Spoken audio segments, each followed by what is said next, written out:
My name is Cassie. I am 23 years old. I graduated as a qualified nurse this year and was given my first position as a home nurse. My patient was an English gentleman in his early 80s who suffered from Alzheimer's.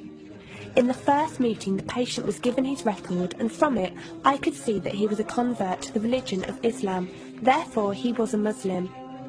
I knew from this that I would need to take into account some modes of treatment that may go against his faith, and therefore try to adapt my care to meet his needs. I bought in some halal meat to cook for him, and ensured that there was no pork or alcohol in the premises, as I did some research which showed me that these were forbidden in Islam. My patient was in a very advanced stage of his condition, so many of my colleagues could not understand why I was going through so much effort for him. But I understood that a person who commits to a faith deserves that commitment to be respected, even if they are not in a position to understand. Anyway, after a few weeks with my patient, I began to notice some patterns of movement. At first, I thought it was some copied motions he'd seen someone doing, but I saw him repeat the movement at particular times, morning, afternoon, evening. The movements were to raise his hands, bow, and then put his head to the ground. I could not understand it. He was also repeating sentences in another language. I couldn't figure out what language it was, as his speech was slurred, but I know the same verses were repeated daily. Also, there was something strange. He didn't allow me to feed him with my left hand. Somehow I knew this linked to his religion, but didn't know how. One of my colleagues told me about Talk as a place for debates and discussions. As I did not know any Muslims except for my patient, I thought it would be good to speak to someone live and ask questions. I went on the Islam section and entered the room True Message. Here I asked questions regarding the repeated movements and was told that these were the actions of prayer. I did not really believe it until someone posted a link on the Islamic prayer on YouTube. I was shocked.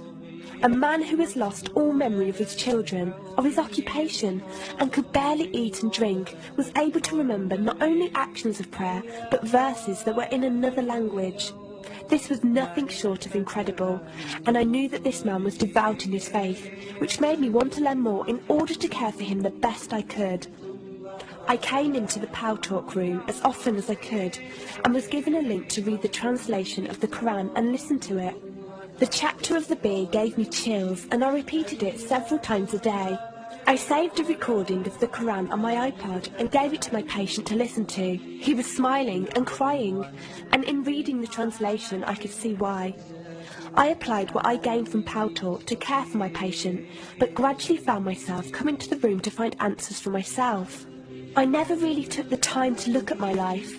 I never knew my father. My mother died when I was 3. Me and my brother were raised by our grandparents who died 4 years ago, so now it's just the two of us. But despite all this loss, I always thought I was happy, content.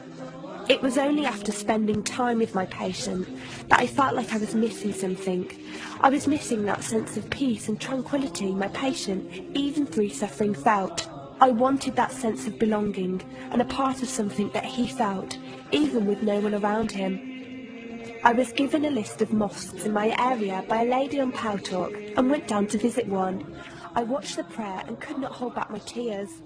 I felt drawn to the mosque every day, and the imam and his wife would give me books and tapes to welcome any questions I had. Every question I asked at the mosque and on Talk was answered with such clarity and depth that could do nothing but accept them. I have never practiced a faith, but always believed that there was a God. I just did not know how to worship him. One evening I came onto Talk, and one of the speakers on the mic addressed me. He asked me if I have any questions. I said no. He asked if I was happy with the answers I was given. I said yes. He then asked what was stopping me accepting Islam. I could not answer. I went to the mosque to watch the dawn prayer. The imam asked me the same question. I could not answer. I then went to tend to my patient. I was feeding him, and as I looked into his eyes, I just realised he was brought to me for a reason, and the only thing stopping me from accepting was fear. Not fear in the sense of something bad, but fear of accepting something good and thinking that I was not worthy like this man. That afternoon I went to the mosque and asked the imam if I could say my declaration of faith, the Shahada. There is no God except Allah. Muhammad is Allah's messenger. He helped me through it and guided me through what I needed to do next. I cannot explain the feeling I felt when I said it. It was like someone woke me up from sleep and sees everything more clearly. The feeling was overwhelming joy, clarity, and most of all, peace. The first person I told was not my brother, but my patient. I went to him, and before I even opened my mouth, he cried and smiled at me. I broke down in front of him. I owed him so much. I came home and logged onto Paltalk and repeated the Shahada for the room. They all helped me so much, and even though I had never seen a single one of them, they felt closer to me than my own brother. I did eventually call my brother to tell him, and although he wasn't happy, he supported me and said he would be there. I couldn't ask for any more. After my first week as a Muslim, my patient passed away in his sleep while I was caring for him. Inna lillahi wa inna ilaihi raji'un. He died a peaceful death, and I was the only person with him. He was like the father I never had, and he was my doorway to Islam. From the day of my Shahada to this very day, and for every day for as long as I live, I will pray that Allah shows mercy on him and grant him every good deed I perform in the tenfold. I loved him for the sake of Allah,